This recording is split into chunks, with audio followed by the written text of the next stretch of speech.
اوله خبر دا ده چې نبی علیه السلام د خط کې څه لیکل دا طالبانو هغه جنجالي ځای ده چې شیعهګانو سره کینئ شیعهګان وایي د خلافت حق خو د علي صاحب سره نبی علیه السلام دا ختم د علي صاحب دپاره لیکه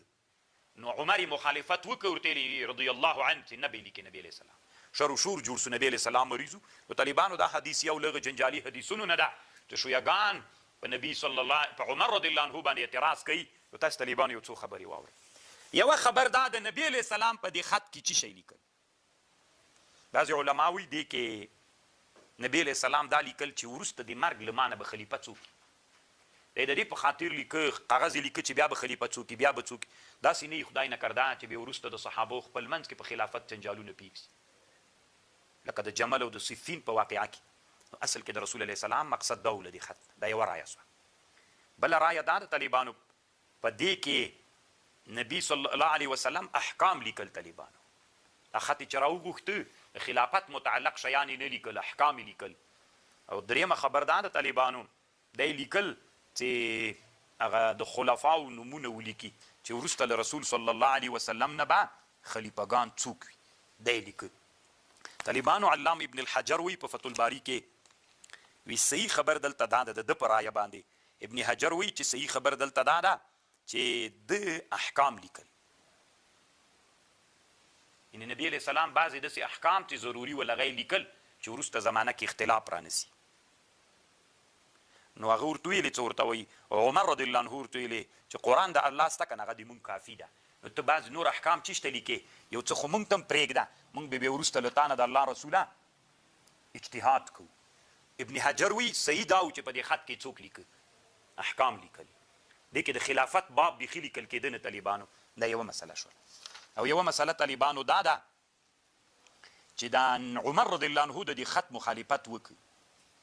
ولې وکړه طالبانو دوی داسې ویلې بعضې علماو جواب داسې کړی چې نبی صلی الله علیه وسلم مریض و درد ورباندې و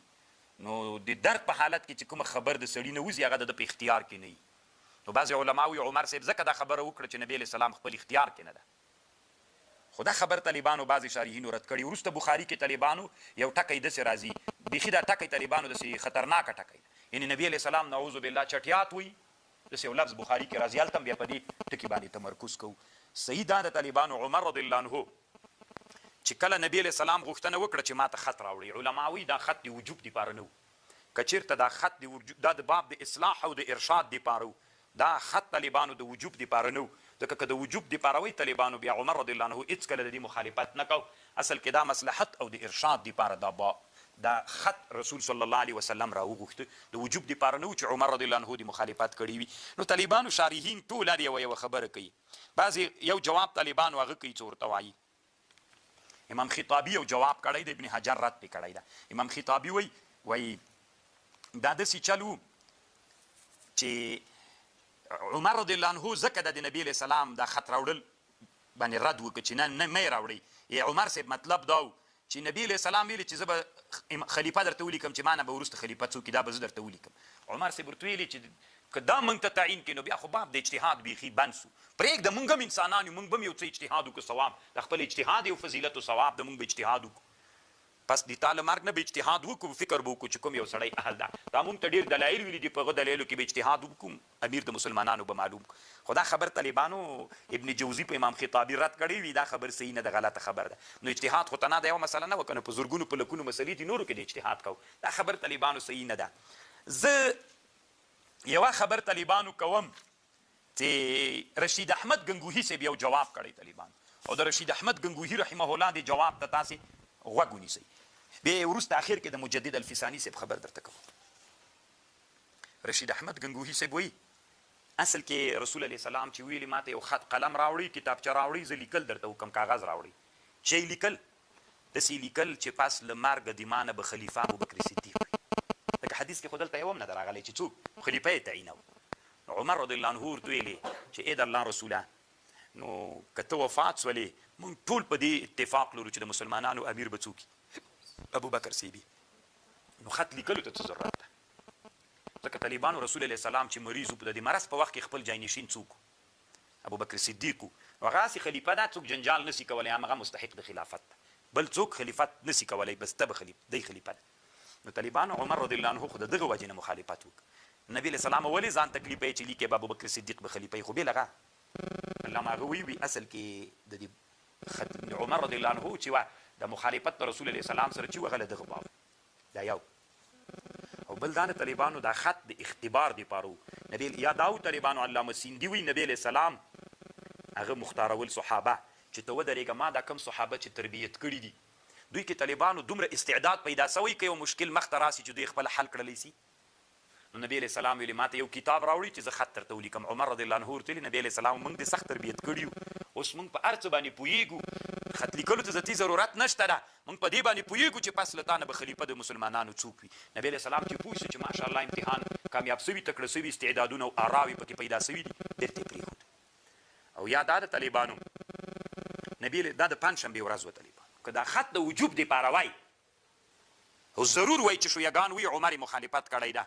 نو بیا به داسې چل سوی رضی الله عنه بیا به داسې چل سوی چې د پنجشنبې په ورځ باندې دا مجلس سوی د جنجال. نبی علیه السلام طالبانو پنجشنبه جمعه هفته یکشنبه عین د دوشنبې په ورځ بیا وفات سوی. هره ورځ خو هلته عمر صاحب نه و ناست که ضرور وای نبی علیه السلام مخه چا نیولی سوله خو طالبانو بیا د رسول صلی الله علیه وسلم راجګ سوی وي او دا خط یې لیکلی وای خو چې نه د لیکلی دې نه معلومیږي طالبانو چې دا خط واجب نه و. نبی علیه السلام طالبانو لا یخاف فی الله لومة لائم.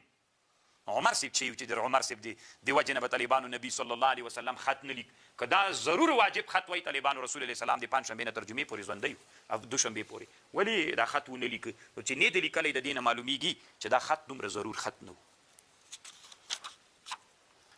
تر ټولو نه ښه بحث طالبانو چې کړی علامه مجدد طالبانو مجدد الفساني رحمه الله یو مکتوب لیکلی دا 409 مکتوب ده الی خواجه عبدالحسن بهاءالدین البدخشي الکشمي بدخشان کې ولسوالۍ د کشم ورته وي د دې یو عالم د طالبانو دې ته یو خط لیکلی ده هغه پوښتنه تېر کړې ده جواب ورته کړی ده له هند نه د سرهند نه. نو طالبانو دې خط کې داسې لیکلي چې نبي صلی الله علیه وسلم ویلي خط راوړئ کاغذ او قلم راوړئ عمر رضی الله عنه یې ولې مخالفت وکړ عمر رضی الله عنه یې ولې هغه وکړ مخالفت یې ولې وکړ. او طالبانو که نبي علیه السلام دلته نعوذ بالله چټیات ویلې نو دا خو په نبي علیه السلام اعتماد ختمېدل دي حتی دا کفر او الحاد و زندقت ده. نو طالبانو مجدد الفساني رحمه الله لیکي وي دلته تاسې څو مقدمې واورئ زه ولې تاسو ته دا مقدمې وایم بیا وروسته له هغه نه تاسې خبرې ته غوږ ونیسئ. اوله خبر دا د طالبانو وما ينطق عن الهوا ان هو الا وحي يوحى. نبي علیه السلام له وحي نه خبرې کوي وما ينطق عن الهوا نبي علیه السلام له هوا نه غږېږي ان هو الا وحي يوحى. ټول منطوقات د نبي علیه السلام وحي د طالبانو که تنا قرآن په دې کې طالبانو مجدد الفساني وایي چې ټول منطوقات طالبانو د نبی علیه السلام څوک نه دي وحي نه ده. طالبان د مجدد الفساني صاحب رایه دا ده چې ټول منطوقات د نبی علیه السلام وحي نه ده هغه منطوقات د نبی علیه السلام چې هغه نطق بالقرآن ده دا نطق بالقرآن طالبانو د نبی علیه السلام منطق وحي ده ټول نه دي. یوه خبره طالبانو یوه مقدمه سوله مجدد الفساني داسې وایي طالبانو نبی علیه السلام چې څومره منطوقات کړي خبرې کړي دا ټول وحي دي نه هغه منطوق قرآني طالبانو وحي ده یو. او بل دا د طالبانو د نبی علیه السلام په احکامو اجتهادیو امور عقلیو کې صحابو ته د دې حق وکنه چې نبی علیه السلام سره قیل قالو کې کله چې یو باب د اجتهادیاتو باب وي او د عقلیاتو باب وي په دغه د عقلیاتو د اجتهادیاتو په باب کې صحابه د نبی علیه السلام سره قیل قال کولی شي و فاعتبروا یا اولي الابصار اعتبار وشاورهم فی الامر د ټولو آیتونو نه طالبانو معلومیږي نبی علیه السلام د بدر په بندیانو کې مشوره وکړله که نه صحابو قیل قال ورسره وکړه که نه نو چې باب د اجتهادیاتو د عقلیاتو وي هلته صحابو د نبی علیه السلام سره قیل قال کولی سو. دا دوه مقدمې سوې. درېیمه مقدمه دا د طالبانو ورونو سهو او نسیان په نبی علیه السلام جایز ده که نه په نبی صلی الله علیه وسلم باندې سهو او نسیان راځي که نه راځي پې باندې بالکل طالبانو په نبی صلی الله علیه وسلم سهو نسیان راځي لوی دلیل یې دا د طالبانو وروسته به موږ تاسې ته حدیث ته ذوالیدین راسي اقصرت الصلاة او که څه تغییر راغلی د حدیث ته ذوالیدین کې نبی علیه السلام په مانځه کې نسیان او خطا پرې راغله که رانغلله نو نبی علیه السلام باندې خطا او نسیان راځي دا درېیمه مقدمه سوه. څلورمه مقدمه دا د طالبانو د خلفاء اربعه چې دي دا ټول مبشرون بالجنت دي که نه طالبانو ابو بکر فی الجنه عمر فی الجنه عثمان فی الجنه علي فی الجنه دا لس وړه صحابه دي مبشرون فی الجنت دي دا څلور مقدمې سولې. پنځمه مقدمه دا وه طالبانو د عمر رضی الله عنه په نبی علیه السلام باندې دا رد چې خط نه لیکو دا طالبانو دا رد عناد په بنا باندې و اعوذ بالله هېڅکله نه طالبان چې یو سړي ته الله د دې زیری ورکړي چې دی جنتي ده دا طالبانو په نبي باندې بیا دا رد عناد د وجې نه کوي هېڅکله نه طالبانو د عمر رضی الله عنه څوک دا لباب دي چانه نو د عناد لباب نه نو طالبانو. مجدد الفسانی وی اصل کې دا د عمر رضی الله عنه دا خبر استفهام او استبصار ګوره. بل دا د طالبانو شپږمه مقدمه دا ده به طالبانو نبی علیہ السلام ته چې الله کوم صحابه انتخاب کړي ول په صحابه باندې حسن الظن وسی. لکه شویګان طالبانو په مشرانو صحابه باندې حسن الظن نه کوي. نو که حسن الظن طالبانو له صحابه نه لاړو به طالبانو پر رسول الله باندې حسن الظن نه پاتې کیږي. به طالبانو په الله نه پاتې کیږي بیا طالبانو خبره اسلام نه وسی. نو اول ضرور دا ده چې الله د خپل نبی لپاره چې کوم خلک انتخاب کړي په دوی به حسن الظن کوي. دا شپږمه قاعده سره مقدمه سره د دې لپاره که چیرته ته په د مشرانو صحابه باندې ګمان دسي وکي چې دا نعوذ بالله خاینین والخیانت کوي طالبانو، نو دا په ټول دین د اسلام باندې بیا شپږمه دا سره چې په دوی به حسن الظن کوي. اوس راځي اصلي خبرې ته. دا ټولې مقدمې ځان سره ونیسئ. نبی علیه السلام ویلي ائتوني بکتاب، ما ته یو خط کاغذ او قلم راوړئ چې لیکل درته کوم. عمر صاحب ورته ویلي ای د الله رسوله ته چې ژوندی وي مونږ د تا په ژوند کې په بعضې مسایلو کې اجتهاد کولی سو که مو نسو کولی. چې ته ژوندی ولي په غشي کې نس نه و موجود، اجتهاد مو کولی سو که مو نسو کولی سو. ولې د بدر مسله چې وه د بندیانو مسله طالبانو وایي اجتهاد وکړو. څنګه وکړو؟ ابوبکر صاحب یو څه ویلې، عمر صاحب بل څه ویلې، دا اجتهاد وکړو. د نبي علیه السلام په ژوند کې هم اجتهاد کولی سو. نو عمر رضی الله عنه ورته ویلې چې ای د الله رسوله چې د تا په ژوند کې مونږ اجتهاد کولی سو، د تا له مرګ نه وروسته مونږ څوک کولی سو. نو چې اجتهاد کولی سو دا مسله مونږ ته پرېږده. نور شیان لیکلو ته ضرورت نشته چې تا ځکه تا مونږ ته قرآن راوړی، دا د ټولو شیانو لپاره کفایت کوي. ته نور زاید خط لیکلو ته ضرورت نشته چې موږ ته تصریحات ورباندې کوي. نور موږ پرېږده چې اجتهادات وکړو او اجتهاد وکړو باب د اجتهاد چې د تا په ژوند کې خلاص وروسته د تا له ژوند نه موږ څنګه وکړلی سو استنباط وکړو. نو په اصل کې طالبانو مجدد الفسانی رحمه الله وی چې دا استبصار خو ممنوع نه ده. عمر صاحب رد نه ده کړی طالبانو، صرف وضاحت یې کړی چې د الله رسوله دا خط ته د څه شي لپاره لیکي.